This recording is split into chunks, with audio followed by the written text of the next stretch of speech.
Que a paz de nosso Senhor e Salvador Jesus Cristo estejam com todos. Que maravilha ter você aqui comigo, para nós juntos aprendermos mais um pouco da palavra de Deus, dos caminhos do Senhor. Eu sou a Kellen Cristina, professora da Escola Bíblica Dominical, na Igreja Assembleia de Deus, Ministério Madureira, Campo de Turvânia, em Turvânia, Goiás. Meu pastor presidente é o pastor Vida Marques Luiz de Oliveira e a sua esposa, a pastora Arlene Gonçalves, para quem eu deixo um forte abraço. Que maravilha, estamos aqui trabalhando com as lições da Escola Bíblica.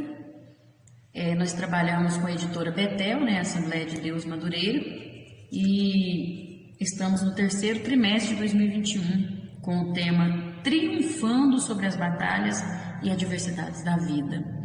Estamos aprendendo muito aqui com a palavra de Deus, com essas lições maravilhosas. Eu quero agradecer desde já você que tem acompanhado, que tem assistido esses vídeos, você que tem curtido, compartilhado, se inscrito no canal, e Deus abençoe grandemente a vida de cada um, o presbítero Adão, lá do Espírito Santo, que tem comentado sempre aí nos vídeos. Deus abençoe toda a igreja, Pastor José Antônio Benedito, Igreja Assembleia de Deus ali em Barra de São Francisco, no Espírito Santo. Que Deus abençoe maravilhosamente toda essa igreja, amém? E hoje nós vamos falar sobre a lição de número 5. Eu quero agradecer também o evangelista Valdisson, ele que lecionou no último domingo ali na nossa sede, a lição de número 4, foi maravilhoso, de grande aprendizado. Eu não estava lá dentro da igreja, porque eu estava com as crianças, lecionando para as crianças, em outra sala, mas o que eu pude ver e ouvir depois é que foi de grande aprendizado, foi uma aula maravilhosa. Que Deus continue abençoando o evangelista Valdisson, que também tem um canal no YouTube, ele filma os nossos cultos, ali na sede, nas congregações também, divulga ali no seu canal. E Deus abençoe grandemente o seu trabalho, evangelista Valdisson. E hoje nós vamos tratar aqui, como eu disse, a lição de número 5, Vamos lá, sem mais delongas, vamos lá. E o título da lição nos diz assim: Fidelidade, um estilo de vida. O texto áureo nos diz assim: Amai ao Senhor, vós todos os que sois seus santos, porque o Senhor guarda os fiéis e retribui com abundância aos soberbos. Salmo 31, verso 23. A verdade aplicada. Ser fiel a Deus não nos isenta das provações, mas nos permite crescer na fé e no conhecimento do Senhor, testemunhando a sua provisão. Glória a Deus. Os objetivos desta lição são estes: ensinar a necessidade de tomar uma firme decisão, enfatizar a importância de termos uma postura corajosa diante das provações e mostrar que nossas fornalhas evidenciam nossa fé e revelam o poder de Deus. Amém? Os textos de referência se encontram em Daniel, capítulo 3, os versículos 14, 16, 17 e 18.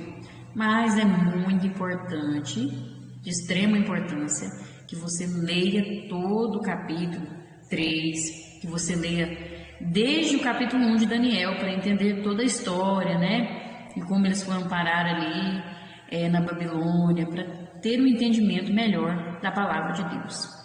Amém? Leia aí na sua casa, esteja lendo a palavra de Deus. Vamos lá, aqui é colocado somente esses versículos por causa do espaço da revista, A revista não tem tanto espaço para colocar todo esse texto, também ia ser muito longa a lição, porque é importante a gente ler pelo menos essas referências aqui, mas leia em casa todos esses capítulos, do 1 ao 3 pelo menos, para você ter um melhor entendimento, amém? Então vamos ler o que está aqui. Falou Nabucodonosor e lhes disse: É de propósito, ó Sadraque, Mesaque e Abednego, que vós não servis a meus deuses, nem adorais a estátua de ouro que levantei? Responderam Sadraque, Mesaque e Abednego e disseram ao rei Nabucodonosor: Não necessitamos de te responder sobre este negócio. Eis que o nosso Deus, a quem nós servimos, é que nos pode livrar. Ele nos livrará do forno de fogo ardente e da tua mão, ó rei. E se não, fica sabendo, ó rei, que não serviremos a teus deuses, nem adoraremos a estátua de ouro que levantaste. Amém? Vamos fazer uma oração neste momento. E o motivo seja herido aqui pela nossa revista, que nós oremos para os jovens, para que os jovens fiquem firmes na fé e para que as suas famílias sejam salvas. E você pode também apresentar o seu pedido de oração agora neste momento ao Senhor, e Ele há de fazer o que é o melhor para a sua vida. Quem sabe o que é melhor mais do que Deus, né? Ele que vê além e tem todo o conhecimento. Então ore crendo na vitória, crendo que Deus há de prover a sua necessidade, aquilo que for o melhor para a sua vida. Amém? Então vamos lá. Senhor, meu Deus e eterno Pai, neste momento agora diante da tua presença, eu estou aqui, Senhor, como tua serva, como um vaso nas tuas mãos, para que o Senhor me use conforme o teu querer, conforme a tua vontade. O Senhor sabe o que cada um necessita ouvir. O Senhor sabe o que eu preciso aprender agora neste momento. Então fale aos nossos corações. Me use agora conforme o teu querer e conforme a tua vontade. Senhor, prepare cada coração que vai ouvir essa mensagem. Que essa palavra entre e gere vida e vida em abundância. Que produza frutos maravilhosos para o reino dos céus. Para que o teu nome seja glorificado. Senhor, eu também peço em favor de cada jovem deste mundo, Senhor, que esses jovens possam permanecer firmes na fé, aqueles que não estão firmes, que possam ser firmados na rocha, conhecer o teu caminho e se firmar. Fortalece, Senhor, a fé, que eles possam dar exemplo e que as suas famílias possam ser salvas através desse exemplo de fé que eles demonstrarem, desse exemplo de fidelidade. Que esses jovens e todas as pessoas possam ser tocadas por essa palavra e que possamos ter mais fidelidade a Ti, Senhor, permanecer firmes na rocha que é Jesus.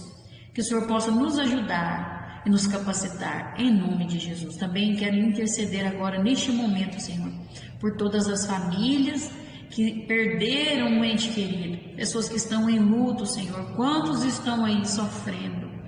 Porque perderam aqueles que amavam, mas o Senhor é o Deus que pode consolar, o Senhor é o Deus que pode trazer a paz que o mundo não pode dar. Eu peço que o Senhor vá de encontro a essas vidas agora, neste momento, visita cada casa, cada família, cada coração, e traga uma paz, Senhor, traga o conforto, traga o consolo para cada coração que está sofrendo tanto.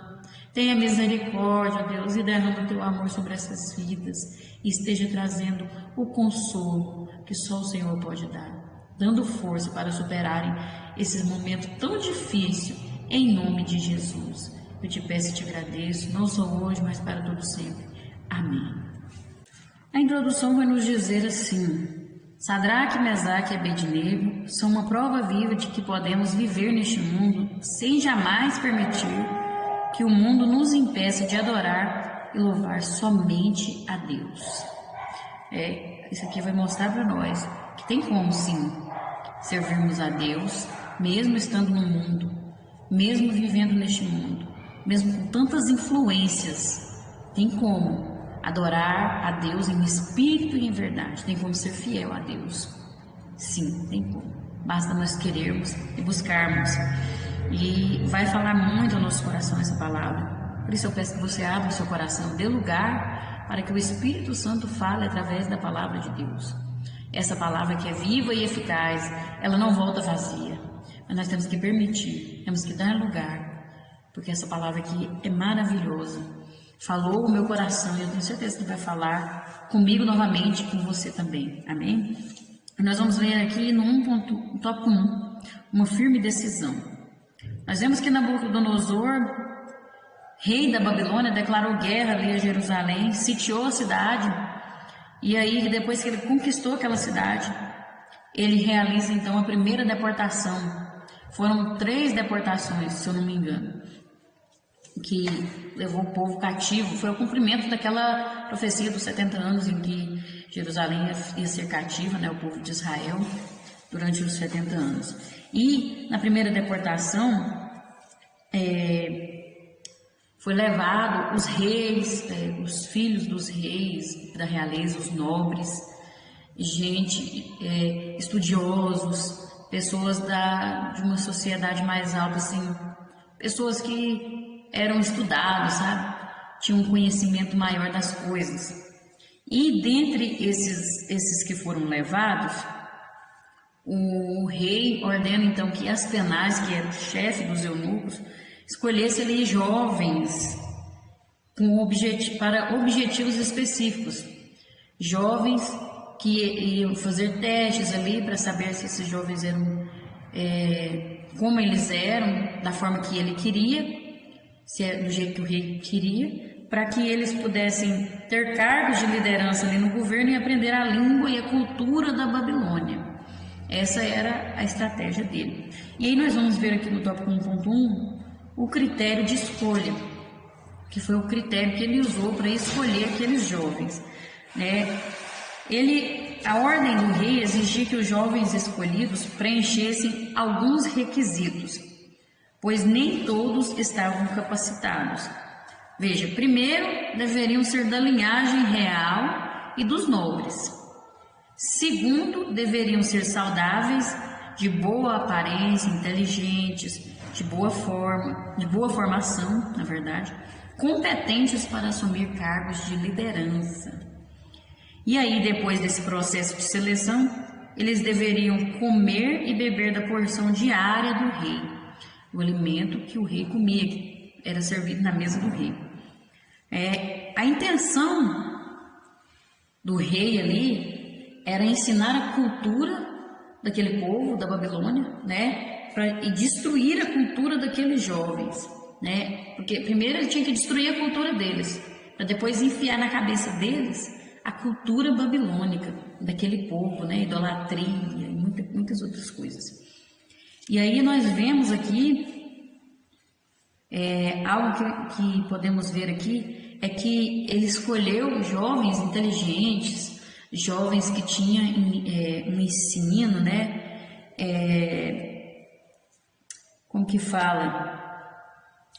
Boa formação. Né? Eles tinham boa formação. Provavelmente eles já tinham sido instruídos dentro da lei judaica, né? Eram estudiosos, podemos dizer que eram teólogos, estudavam teologia, né? Já poderia dizer que já tinham estudado, já eram teólogos formados. E o rei queria pessoas que tinham formação, uma boa formação. Interessante que não é diferente nos dias de hoje, né? Nos dias de hoje nós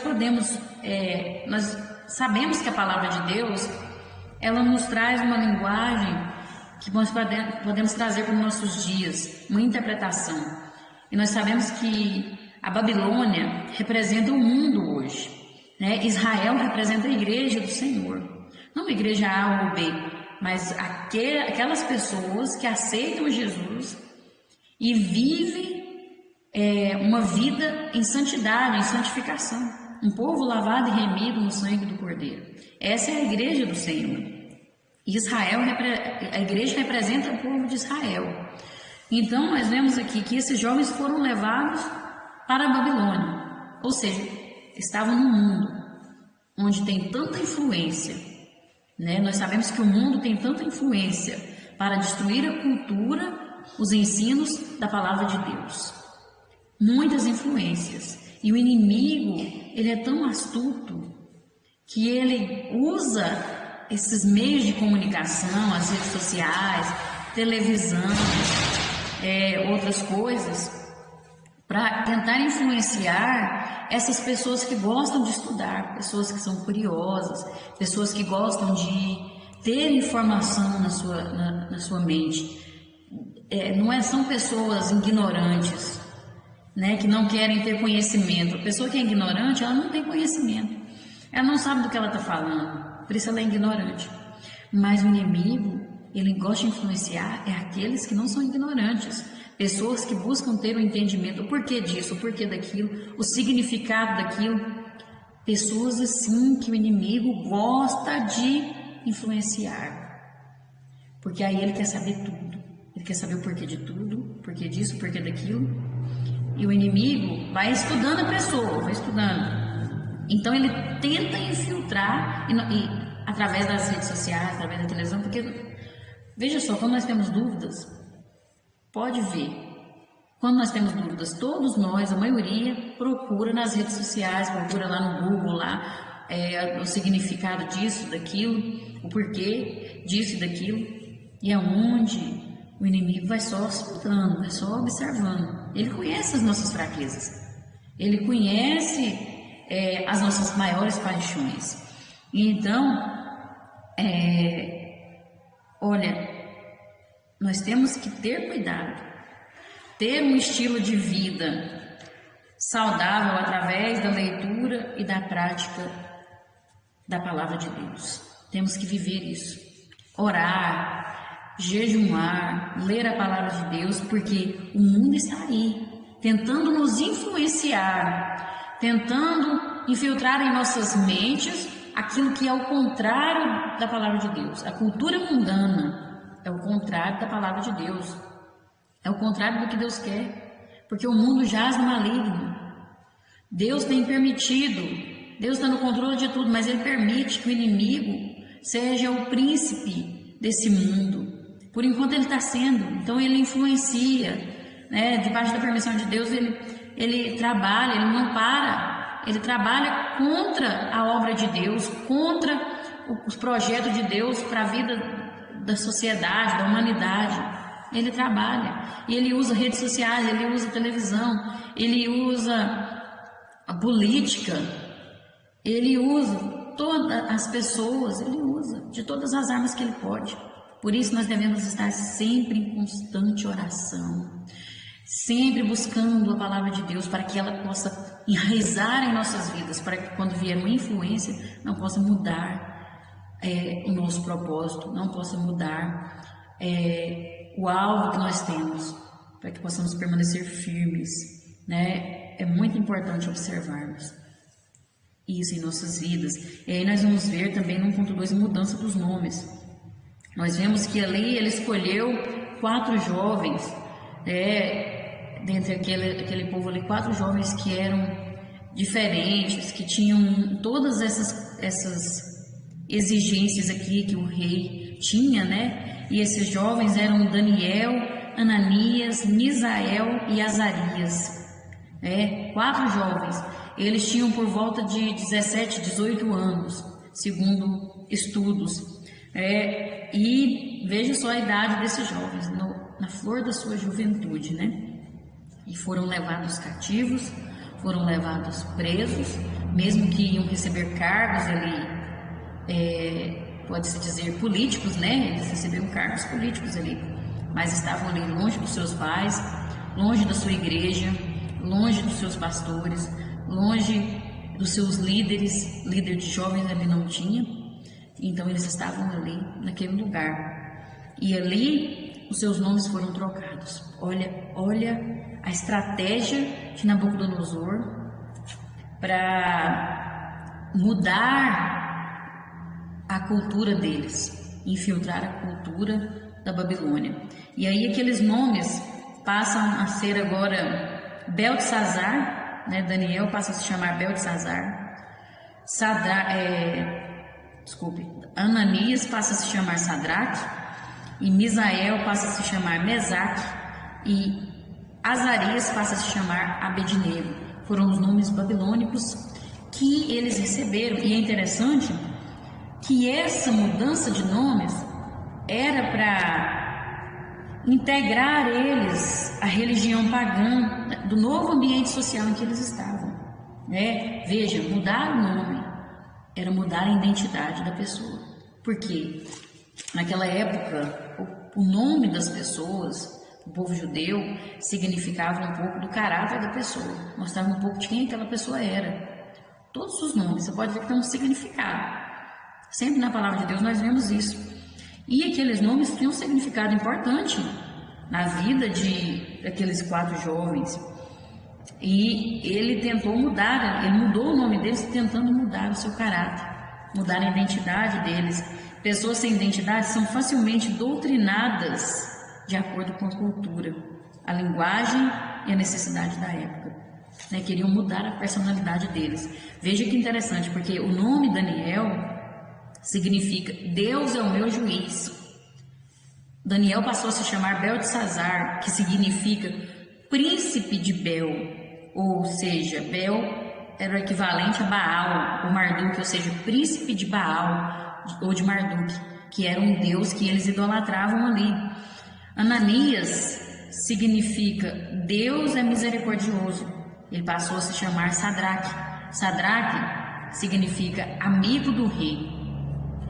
Misael quer dizer quem é como Deus. Quem é como Deus? E aí Misael vai se chamar então Mesaque, que significa quem é como Acu. Acu é o deus da lua, mais uma idolatria naquele nome, vejam. Azarias significa Jeová é o meu socorro. Azarias passa a se chamar Abednego, que significa servo de Nebo ou Nego, que era um deus também daquele povo. Não se sabe ao certo, mas era o deus do sol, não tem certeza, ou de alguma estrela, mas era um deus de alguma estrela, não sabe se é o sol ou se é outra. Mas veja só o que este homem estava ali arquitetando, né? Tentando mudar a personalidade daqueles jovens, infiltrar. E veja, pessoas sem identidade são facilmente manipuladas, são facilmente influenciadas pela cultura da época, por exemplo, do mundo, né? O mundo é muito influenciador. E a pessoa que não tem uma identidade, não sabe quem ela é, não tem certeza de quem ela é influenciada pela cultura desse mundo. Por isso você tem que ter certeza a quem você serve, de quem você é. Se você está na igreja servindo a Deus e diz que é crente, seja crente. Aonde você for, assuma a sua identidade. Eu sou cristã e aonde eu for, eu vou dizer, eu sirvo Deus vivo, o único Deus verdadeiro, a vida eterna, a única verdade que existe. A única verdade é que Jesus é o caminho, a verdade é a vida. Jesus, eu vou assumir isso aonde eu for. Eu tenho a minha identidade. Eu sei quem eu sou. Eu sei para onde eu vou. Eu sei de onde eu saí. Você também tem que saber disso. Não deixe que o mundo te influencie. Não deixe que mude o seu nome, que mudem a sua identidade. Quantos estão perdidos sem saber quem são? Mas volte-se para Deus, porque Ele sabe, mesmo que nós não sabemos quem somos, Deus sabe quem nós somos. Deus conhece nós muito mais do que nós mesmos. Ele é fiel e Ele há de mostrar para você quem você é, a pessoa especial que você é, e Ele quer te usar e te fazer um vaso nas mãos de Deus, uma pessoa para levar essa mensagem através do mundo, através do que for, e levar para pessoas que estão perdidas, e o nome deve ser glorificado, amém? Nós vamos ver aqui no 1.3 um propósito inabalável. Veja, estavam vivendo ali num ambiente totalmente contrário às suas convicções religiosas. Quando nós servimos a Deus, somos crentes e chegamos num lugar onde só tem pessoas bebendo, uma festa, você já foi numa festa do mundo, sendo crente, mesmo que acompanhando seus pais, mesmo que era uma festa de casamento de um parente, e ali as pessoas não eram crentes e tem aquele coisas do mundo ali, músicas, é horrível, não é fácil estar num ambiente como esse. O contrário às nossas convicções religiosas, às nossas convicções de fé, é horrível, é pesado, é triste, mas esses jovens aqui tinham uma firme decisão. A firme decisão desses jovens em não se contaminar com as iguarias do rei nos ensina muito. Eles decidiram não se contaminar. Nós estamos aqui, mas nós não somos daqui. Oh, aleluia! Eles tinham essa convicção. E isso nos ensina que nós não devemos abrir mão dos princípios estabelecidos na palavra de Deus. Devemos permanecer firmes, ter uma estrutura com base em valores cristãos, em valores da palavra de Deus, tirados da palavra de Deus, né? Precisamos ter. Eles estavam longe de casa, longe da família, longe do templo, da liderança religiosa. Não é fácil ser fiel num momento como esse. O seu líder de jovens não está te vendo, o seu pastor não está te vendo, seus pais não estão te vendo, não tem ninguém te vendo, ninguém te conhece. Quantos aproveitam essa situação para esbanjarem, para aproveitarem os desejos da carne, para satisfazer esses desejos, né? Aproveitar, não tem ninguém vendo, ninguém vai ficar sabendo. E aquele que tudo vê, eles sabem disso. Nós somos fiéis a Deus. Não importa se não tem alguém, meu pai não está aqui, minha mãe não está aqui, meu pastor não está aqui, meu líder de jovens não está aqui, mas Deus está aqui comigo. Deus está aqui comigo. E Ele é fiel.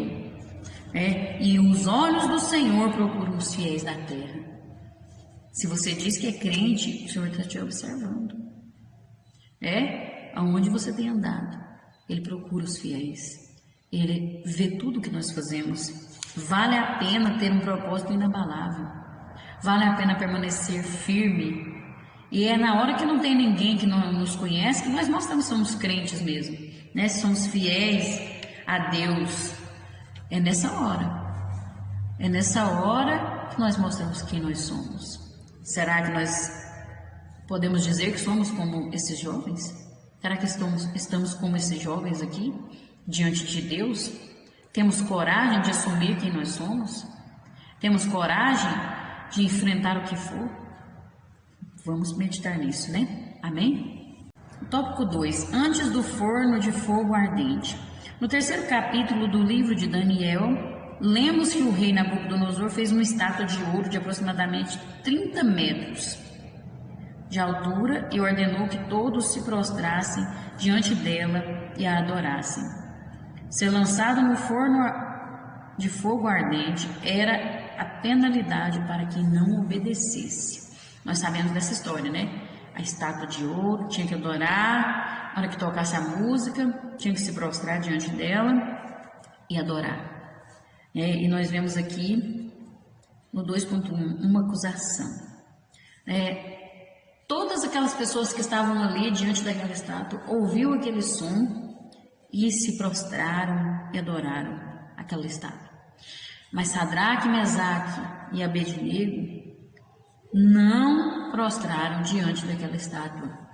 E imediatamente alguns homens caldeus ou babilônicos, né? Os caldeus também eram chamados assim, os babilônicos eram chamados de caldeus, foram e denunciaram aqueles jovens, aqueles 3 jovens, né? Uma acusação de insubordinação, tanto política quanto religiosa. Política porque não obedeceu uma ordem do rei, e religiosa porque eles falaram que aqueles 3 jovens não adoravam nos cultos aos deuses.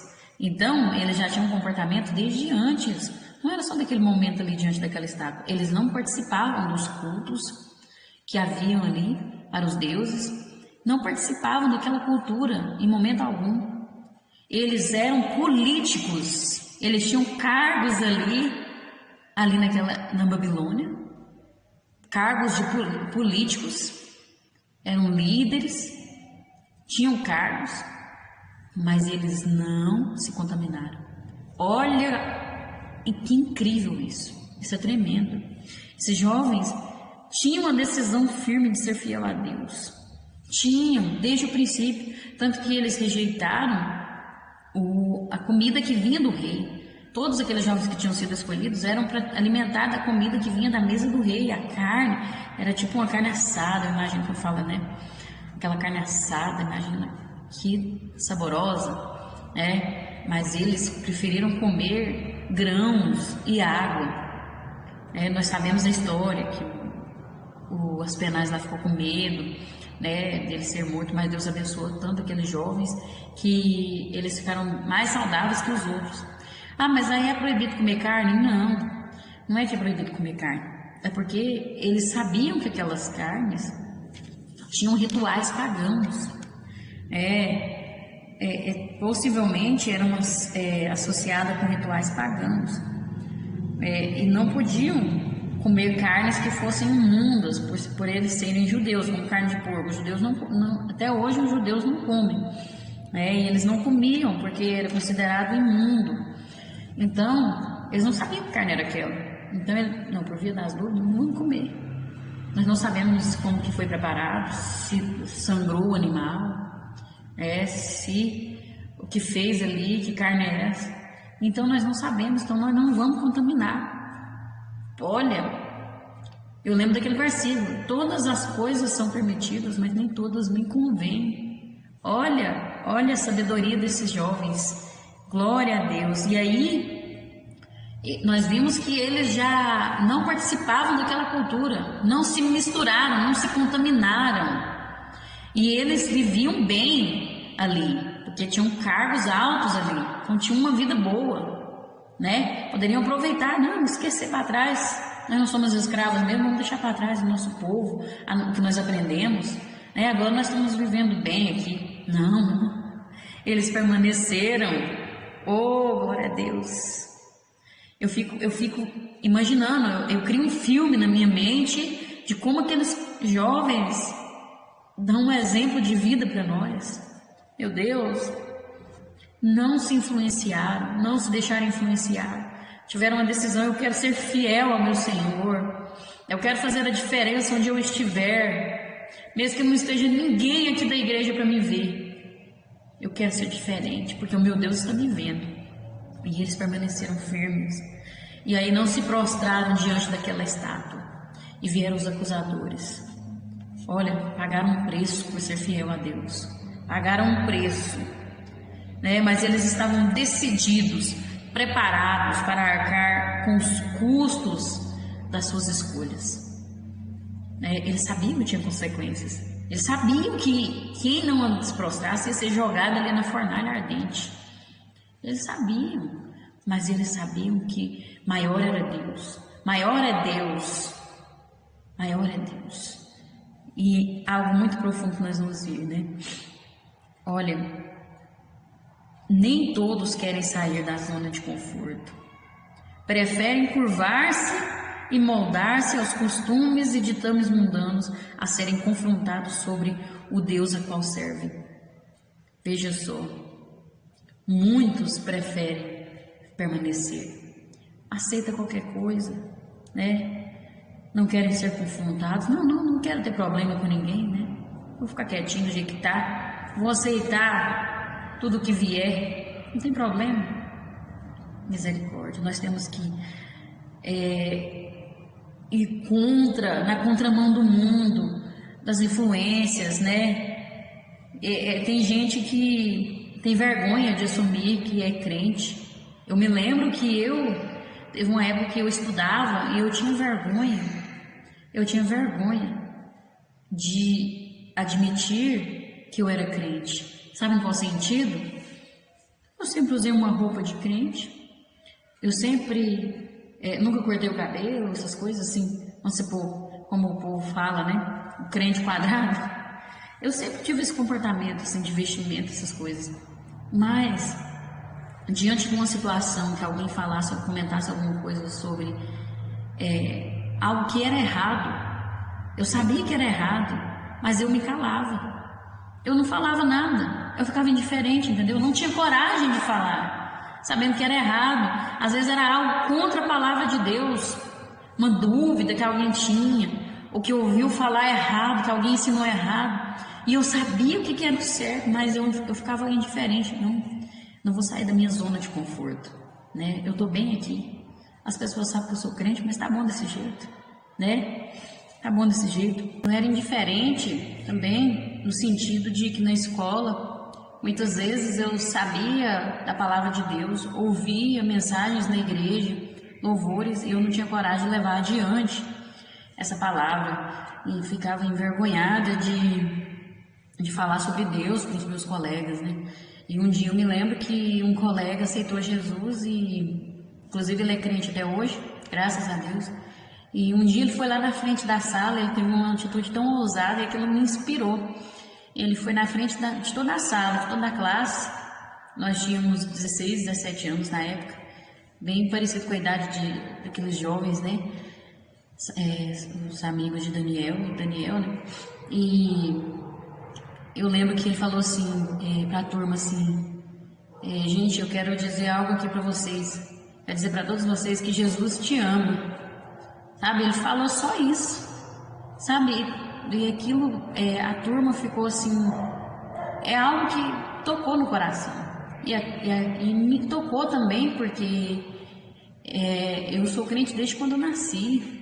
Minha família é crente. Então eu fiquei pensando, ele aceitou Jesus agora. E eu tô há tanto tempo, assim, desde quando eu nasci, e indiferente com relação à obra de Deus. Né? Eu poderia estar falando todos os dias para alguém: Jesus te ama, né? Jesus quer te salvar, Jesus quer te libertar. E eu não fazia isso. Muitas vezes ficava indiferente. E a gente tem que ser fiel a Deus, não ser indiferente, ter coragem, ter ousadia para defender a palavra de Deus, para pregar a palavra de Deus, para levar o amor de Deus para outras vidas. É muito importante nós vivermos dessa forma. E outro contexto muito importante também, que eu me lembro, que mesmo eu tendo essa indiferença, eu me lembro que eu tinha um propósito com Deus, tinha um estilo de vida com Deus, que eu queria seguir. Mesmo com as minhas fraquezas, eu queria ser diferente. E eu me lembro que um dia eu vesti um vestido que era de alcinha fininha assim, e eu fui para a escola com esse vestido. Eu tinha ganhado ele e achei ele muito bonito. Foi a primeira vez assim que eu estava usando uma manguinha fininha mesmo, mas bem fininha. E eu estava até meio sem graça, porque eu não tinha costume de usar aquele tipo de roupa. E eu me lembro que os colegas pegaram um colar lá com alguém e queria que eu usasse aquele colar, porque combinava com a minha roupa, sabe? Olha como que o mundo tenta nos influenciar. E aí eu não queria usar aquele colar. E eu permaneci firme, falei: eu não quero usar esse colar, eu não quero. Mas vai ficar bonito, combina com o seu vestido, mas eu não quero usar, eu não uso isso. Eu não quis. E eu me senti envergonhada pelo que a minha roupa estava transmitindo para eles, né? Eu estava sendo considerada não como crente, como uma pessoa do mundo, comum, qualquer. Eu não estava fazendo a diferença. E eu nunca mais quis usar aquele vestido, porque eu me senti envergonhada.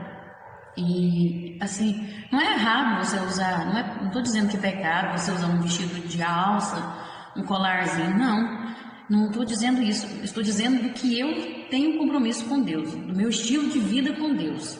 Né? Deus colocou isso no meu coração e eu vivo assim.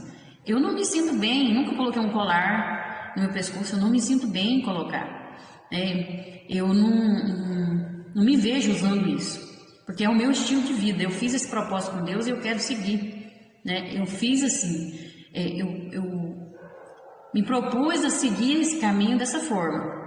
Então, se eu coloco um colar, eu não me considero como diferente do mundo. Tudo que as pessoas do mundo, que não são crentes, vivem e usam, eu quero fazer o contrário, eu quero vestir o contrário, eu quero ser diferente, entendeu? Então, no meu coração eu tenho esse propósito. Aí, se eu usar isso, se eu usar um colar, seja simplesinho que for, eu me sinto como se eu estivesse trazendo as coisas do mundo para dentro da igreja, ou seja, a igreja é eu como templo do Espírito Santo. Eu me sinto como se eu estivesse trazendo os costumes do mundo para minha vida, entendeu? Então eu não me sinto bem assim, eu não me sinto bem fazendo isso. Mas em nenhum momento eu condeno ninguém. Não, a Bíblia não diz que é pecado você usar. Mas o mais importante é a intenção do coração. Qual que é a sua intenção de usar tal roupa, de usar tal joia, de usar isso? Qual que é a intenção? Se eu usar, eu me conheço, né? Eu sei qual que é o meu sentimento. Se eu usar, dentro do meu coração não tem nenhuma intenção de estar glorificando a Deus, de estar transmitindo Jesus Cristo através disso. Então, para mim, não me considero, entendeu? Então, naquela época, eles tentaram infiltrar, veja como que é a influência do mundo em nossas vidas, né? E Sadraque, Mesaque e Abednego permaneceram fiéis, não se deixaram influenciar. Da mesma forma, nós temos que viver sendo influenciados pela palavra de Deus. Nós que temos que influenciar o mundo através da palavra de Deus e não o mundo nos influenciar. Não podemos permitir que os costumes do mundo entrem para dentro da nossa vida, entrem para dentro da igreja.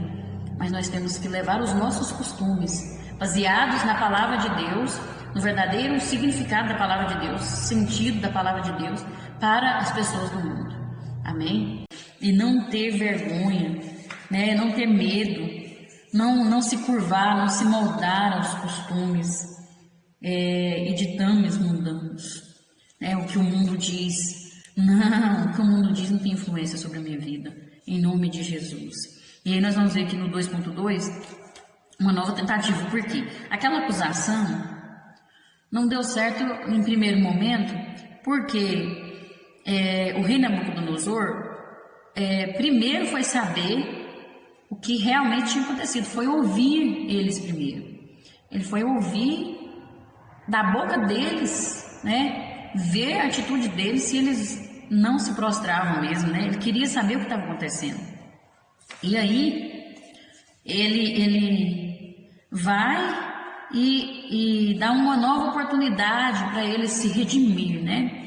Segundo ele ali, né? Queria se redimir, para eles se redimirem. E aí, ele foi aonde ele pergunta, né? Aquela pergunta que nós vimos ali no texto de referência, né? Vocês não... É verdade que vocês, de propósito, que vocês não servem aos meus deuses, nem adoram a estátua de ouro que levantei? Ele pergunta, né? E aí, nós sabemos que eles permanecem firmes. Não, nós não vamos adorar essa estátua, né? O nosso Deus é o único que merece ser adorado, né? Eles tinham tomado aquela firme decisão de obedecer ao Senhor.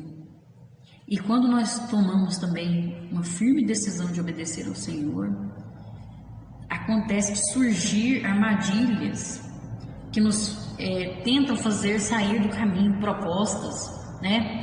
Propostas para nos fazer sair, né? Um exemplo disso aqui que é citado nessa revista é o que o profeta de Deus, aquele profeta que predisse contra o altar, lá em 1 Reis, né? Ele predisse contra o altar ali e ele falou: olha, você não vai comer nem pão, nem beber água e nem voltar pelo mesmo caminho, depois que ele profetizasse, né? E aí ele não deu ouvido à voz do rei, a voz de Deus, né? Que Deus tinha falado: não volta pelo mesmo caminho. E aí ele foi e encontrou aquele velho profeta, né? Eu também sou profeta, né? Um profeta mais velho, que o outro era mais novo. E aí ludibriou ele, e aí ele caiu naquela conversa fiada lá do velho profeta. O que aconteceu? Saiu do caminho, comeu na casa do velho profeta e morreu. Aí ele morreu, né? No caminho ali, ele foi atacado por um leão, se eu não me engano. E aí, olha só, entregou a mensagem de Deus, mas esqueceu do mais importante, que era ser fiel ao Deus que nos dá a mensagem. Muito mais importante do que entregar a mensagem é ser fiel ao Deus que nos dá a mensagem. O que adianta eu entregar, sair profetizando um monte de coisa para os outros e eu não viver nem o que Deus me fala para mim viver, não obedecer, não ser fiel? Não adianta, né? Nós temos que estar atentos para não cairmos nas astutas armadilhas do inimigo, como foi esse homem, né? Esse profeta. Lá em Gálatas, o apóstolo Paulo nos adverte contra os falsos mestres, e ele profere ali uma maldição contra qualquer que anunciar outro evangelho, além desse evangelho da salvação, né? O que é a palavra de Deus. Tem gente que manipula a palavra de Deus, ensina outras coisas, né? Como foi aquele homem. Não, também sou profeta, né? Vem aqui se alimentar. Deus me disse que é para você fazer isso. E aí o outro foi enganado. Temos que ter cuidado. Muitos estão aí fingindo que são luz, mas são trevas. Temos que ter cuidado, né? Tem que ter muito cuidado com quem finge ser uma coisa e não é. E fica usando a palavra de Deus, distorcendo, pegando versículos isolados e usando a palavra de Deus de forma errada, né? Assim como foi Nabucodonosor, né? Nabucodonosor falou: não, eu te dou uma nova chance para vocês, né? Vocês têm cargos aqui, vocês têm honra aqui, né? Tem um cargo alto, né? Vocês vão trocar isso? Quantos estão trocando a fidelidade ao Senhor por causa de um cargo na igreja? Não posso fazer isso porque eu tenho um cargo alto na igreja. Eu sou pastor, ou eu sou obreiro, eu sou obreira, e acho que é isso que vai valer a pena. E na verdade não vive nem o que a palavra de Deus diz, não vive nem o que prega, né? Infelizmente. E muitos trocam também a fidelidade por dinheiro, por riquezas, por coisas que esse mundo oferece. Muitos desprezam a Deus no seu trabalho. Não, mas aí eu vou ser mandado embora, né? Eu tenho que concordar com o meu patrão está me orientando a fazer algo errado, meu patrão está me ensinando a fazer algo que eu não devo, mas se eu não fizer, eu vou ser mandado embora. Se isso vai contra a palavra de Deus, você não deve fazer, você não deve agir dessa forma. Nós temos que amar a Deus em primeiro lugar. Amar a Deus em primeiro lugar tem que ser o primeiro ali, ó. Depois é que vem marido, esposa, filhos, mas Deus tem que estar acima de tudo. Será que nós temos vivido isso? Será que nós somos fiéis a Deus mesmo diante das propostas de um novo emprego, de uma promoção no seu emprego, ou de uma conquista ali na faculdade, né? Será que lá na faculdade temos coragem de admitir que nós somos cristãos? Ou será que nós temos medo? Ou será que nós não queremos sair da zona de conforto? Não, vou criar confusão, né? Não, eu sei que está errado aquilo ali, que não é verdade o que estão falando, mas eu não posso fazer nada, né? E aí, eles permaneceram fiéis, que nós vamos ver aqui no 2.3, uma postura corajosa. Veja, o rei Nabucodonosor ofereceu àqueles jovens a oportunidade de mudar de ideia, mas eles recusaram. Ele tentou ser gentil, mas afinal a sua proposta foi um desafio religioso. Veja que no final ele fala: quem é o Deus que vos poderá livrar das minhas mãos? Vejam, ele se achando mais do que Deus ainda, né? Ele se achava um Deus ali, né? Quem é que pode? Qual que é o Deus que vai livrar vocês? Cadê o seu Deus agora? E aí eu acho muito lindo a postura deles, de coragem, de ousadia. Eles dizem: não serviremos a teus deuses, nem adoraremos a estátua de ouro que levantaste. Eles tinham a certeza do livramento divino. Eles sabiam que Deus podia livrá-los. Mas, mesmo assim, eles falaram: se Deus não nos livrar, Ele pode nos livrar se Ele quiser. Mas se Ele não nos livrar, nós vamos permanecer fiéis. Vejam, eles não perderam as suas convicções, nem tampouco cederam à pressão imposta pela religião local. Olha, preferiram ser lançados ao fogo do que negarem a fé. Eles não buscavam um reconhecimento, nenhuma recompensa, mesmo eles sendo a minoria. Eles não se renderam aos costumes e leis babilônicos. Esses jovens são um exemplo para aqueles que prezam pela verdade, não se rendem diante da pressão do inimigo. Esses jovens são um exemplo para nós, são um exemplo para mim. são um exemplo, porque eu vejo neles, veja, quando eles falam assim, olha, se Deus quiser nos salvar, Ele vai nos salvar, vai nos livrar desse fogo, mas se Ele não quiser, nós vamos permanecer fiéis a Ele. Eles sabiam que iam ser lançados na fornalha, iam morrer ali. E olha, isso aqui é antes da vinda de Jesus, antes de conhecerem a pátria celestial, sem conhecerem essa pátria, eles viviam como forasteiros nesse mundo, pensando no que é eterno. Isso é um exemplo para nós. Eles não conheciam ainda da vinda de Jesus, para buscar o seu povo, né? Do arrebatamento. Eles não conheciam disso, não sabiam disso, não sabiam. Isso aqui é lá no Velho Testamento, é antes de vir um Redentor. Mas eles tinham uma conexão tão profunda com Deus, eram tão fiéis a Deus, que eles tinham a certeza da eternidade, do eterno, do que é eterno, que as coisas aqui nesse mundo é passageiro. Isso serve de exemplo para nós. Nós estamos muitas vezes negando a Jesus, negando por causa de tão pouca coisa. Tão pouca coisa. Será que diante da morte, será que diante de uma situação dessa, será que nós permaneceríamos fiéis? Será? Eu fico pensando, será que eu daria conta de resistir, Senhor? Ontem eu fiquei estudando essa lição e eu fiquei falando, meu Deus, será que eu seria tão forte como esses jovens? Será que eu teria tanta coragem assim, de na hora da morte permanecer fiel? Precisamos permanecer fiéis ao Senhor, não importa o que aconteça. Amém? Tópico 3, o livramento no forno de fogo ardente. Ser fiel a Deus não livrou aqueles jovens da fúria do rei, nem de serem lançados no forno de fogo ardente. No entanto, a firme decisão deles desencadeou uma série de manifestações importantes e extraordinárias.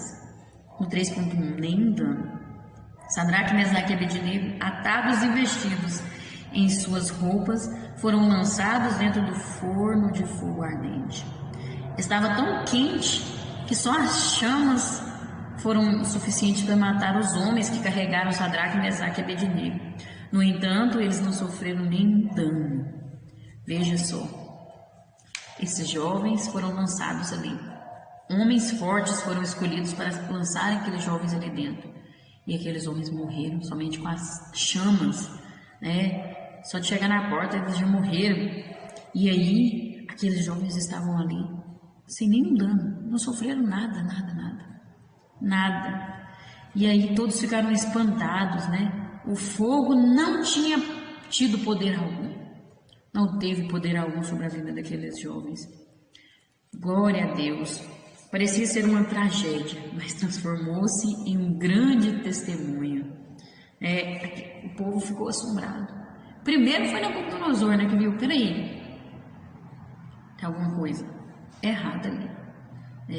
Ele já viu que era 4, tinham sido lançados 3, ele viu que era 4. E eles estavam andando ali dentro.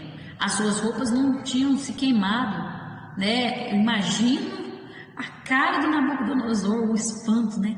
E ao mesmo tempo a admiração que ele deve ter sentido ali. Muitas vezes Deus permite que entremos no fogo para que exercitemos a nossa fé e seu nome seja glorificado. Veja, porque o nome de Deus foi glorificado aqui com essa atitude, com essa situação, né? E aqueles jovens permaneceram fiéis e crendo antes de serem lançados no fogo. Nós devemos ter fé mesmo antes de estar na tribulação, mesmo antes da tempestade chegar, porque se nós tivermos uma fé sólida, uma fé firme, quando vier a tempestade, vai ser muito mais fácil, vai ser tranquilo, né? Nós vamos ter fé que vai passar, que é passageiro e que no final o nome de Deus vai ser glorificado, porque é a nossa atitude que faz o nome de Deus ser glorificado. As pessoas têm que ver em nós Cristo, né? Como viram na vida deles, o compromisso que eles tiveram com Deus, a fidelidade.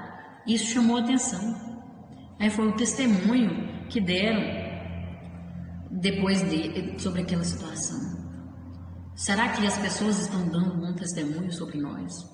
Sobre a nossa fidelidade, sobre a nossa fé em Deus? O que nós temos mostrado para as outras pessoas? Qual é a nossa atitude diante da tribulação? Diante da fornalha em que Deus permite de nós irmos? Qual é a nossa atitude? E a nossa atitude tem que começar a fazer a diferença. É antes de nós irmos para a fornalha. É antes de passarmos pela tribulação. Já devemos ter fidelidade e fé em Deus. E nós vemos tudo aquilo que Deus realizou é atribuído à fé dos homens que foram milagrosamente livrados. Interessante atentar para o fato de que o fogo do forno ardente conseguiu queimar apenas as cordas que atavam os 3 jovens hebreus, libertando-os. Eles estavam amarrados, E depois eles andaram livremente ali pelaquela fornalha, ou seja, o fogo queimou somente as cordas. Olha o poder de Deus. Olha como Deus é tremendo. O nosso Deus é esse Deus fiel. E esses jovens foram citados ali em Hebreus, capítulo 11, que fala sobre a fé, onde diz, o fogo não tinha tido poder algum. O fogo não teve poder sobre eles. Oh, glória a Deus, que possamos também dar testemunho, assim como esses jovens, que as pessoas possam ver o poder de Deus nas nossas vidas, assim como foi desses jovens, que possamos brilhar a nossa fidelidade, a nossa fé em Deus para as outras vidas. Amém? Aí no 3.2 nós vamos ver que semelhante ao Filho dos deuses, o rei Nabucodonosor ficou espantado imediatamente, porque ele viu ali 4 homens e tinham sido lançados 3 homens amarrados, e havia 4 homens soltos passeando, sem lesão alguma, sem nada. E o 4º homem, segundo a interpretação do Nabucodonosor ali, do rei Nabucodonosor, era que ele era semelhante ao Filho dos deuses. Ou seja, o próprio Filho de Deus se manifestou ali para trazer conforto, consolo e salvação para os seus servos fiéis. Olha a recompensa. Quanto vale a pena ser fiel? O quanto vale a pena? Aquele que confia em Deus, anda lado a lado com Ele. Quando Deus não nos livra das tribulações, Ele nos acompanha ao longo delas. Ele passa conosco, por isso que eu estou falando, vale a pena a gente ser fiel antes mesmo da tribulação, antes mesmo da fornalha, antes mesmo da cova dos leões. A gente tem que ser fiel em todo o tempo, ter uma vida de fidelidade, um estilo de vida. O título fala, fidelidade, um estilo de vida. Esses jovens não se envolveram com aquele povo, não se sentavam na roda dos escarnecedores, não faziam isso. E é bem-aventurado aquele que faz isso, que não se assenta na roda dos escarnecedores, não se detém no caminho dos pecadores. Salmo 1 fala, nós temos que viver isso. Não havia nenhum sinal de queimado nos cabelos, nas roupas ou no corpo, nem cheiro de fogo tinha passado sobre eles, nem cheiro de fogo. Oh, aleluias, esse é o nosso Deus. Um milagre total para uma ocasião especial, porque Deus queria manifestar o seu poder ali, e aqueles jovens foram contribuintes para o reino de Deus, foram fiéis a Deus, permaneceram fiéis. E nós precisamos permanecer fiéis ao Senhor para que vejam Cristo, assim como o rei Nabucodonosor viu Cristo ali, viu o Filho de Deus ali no meio, que as pessoas possam olhar para nós e ver Jesus em nossas vidas, ver Jesus em nosso meio. Nós somos a igreja do Senhor. A igreja precisa refletir Cristo. A igreja é o reino de Deus aqui nessa terra. Será que a igreja tem demonstrado Cristo? Será que as pessoas do mundo têm olhado para a igreja e têm visto Cristo? Têm visto Jesus no nosso meio? Às vezes eu paro para pensar e eu fico envergonhada. Às vezes, quando a gente ouve pessoas comentando coisas sobre a igreja, sobre certos crentes, pessoas do mundo, quando as pessoas falam, ser crente igual fulano, eu sou, né? Ou quando falam, mas aquele fulano fala aí, faz isso e aquilo, diz que é crente. É muito triste. É muito triste. Muitas vezes a gente fica sem palavras, mas Deus é tão maravilhoso e misericordioso que ainda nos ajuda a permanecer na palavra e a dizer uma palavra para essas pessoas, porque nós não devemos olhar para as pessoas, nós devemos olhar para Cristo. E sempre vai ter um remanescente fiel, sempre vai ter um que faz a diferença, vai ter um que é fiel. Veja, esses jovens eram a minoria, mas fizeram a diferença. Influenciaram aquelas pessoas ali. E isso foi tremendo, foi maravilhoso. Que possamos também não envergonhar a igreja, mas que possamos glorificar o nome do Senhor, fazer com que o reino de Deus cresça aqui nessa terra. Amém? E alcançar vidas, né? Que através do nosso exemplo nós alcançamos vidas para o reino de Deus. No 3.3, um importante reconhecimento. Aí diz assim: nossas fornalhas evidenciam nossa fé e revelam o poder de Deus.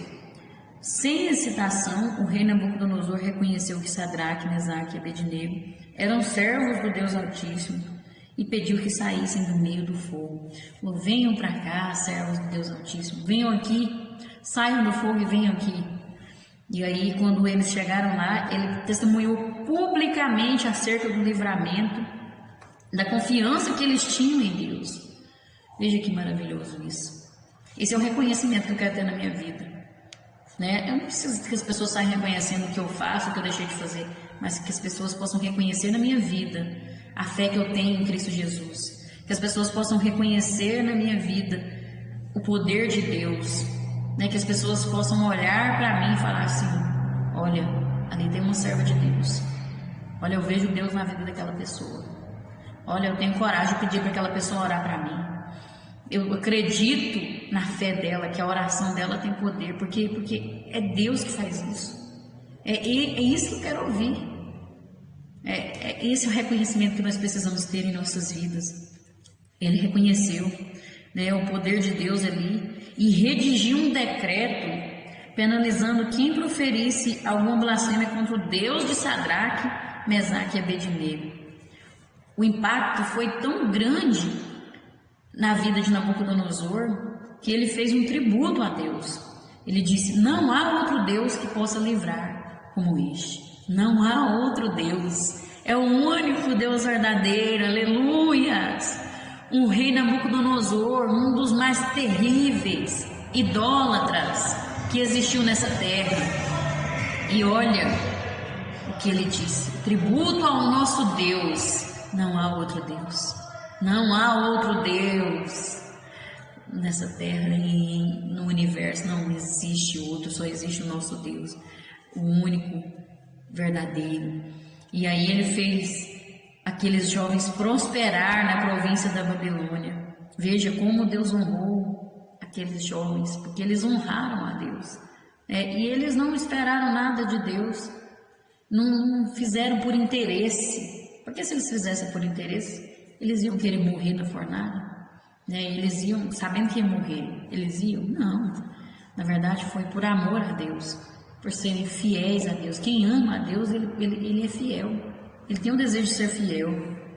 E tem como ser fiel, isso que é a prova. Para que maior influência mundana do que na Babilônia, do que onde eles estavam no meio da política ali, e eles permaneceram fiéis. E Deus honra aqueles que o honram com coração sincero, sem interesse, por amor mesmo a Deus, por amor. Deus nunca desampara e nem se esquece dos seus filhos. O rei Nabucodonosor louvou a Deus pela postura daqueles jovens. Olha o exemplo que eles deram.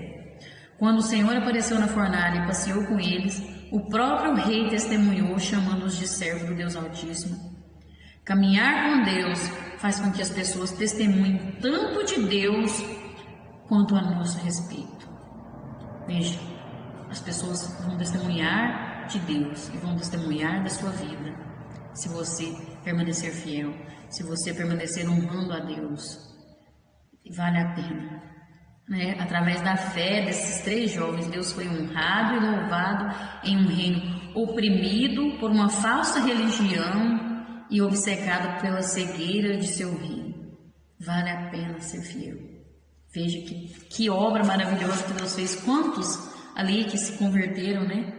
Quantos ali se converteram a esse Deus? Eu tenho certeza que muitos se tornaram judeus, passaram a servir ao Deus verdadeiro, o único Deus verdadeiro.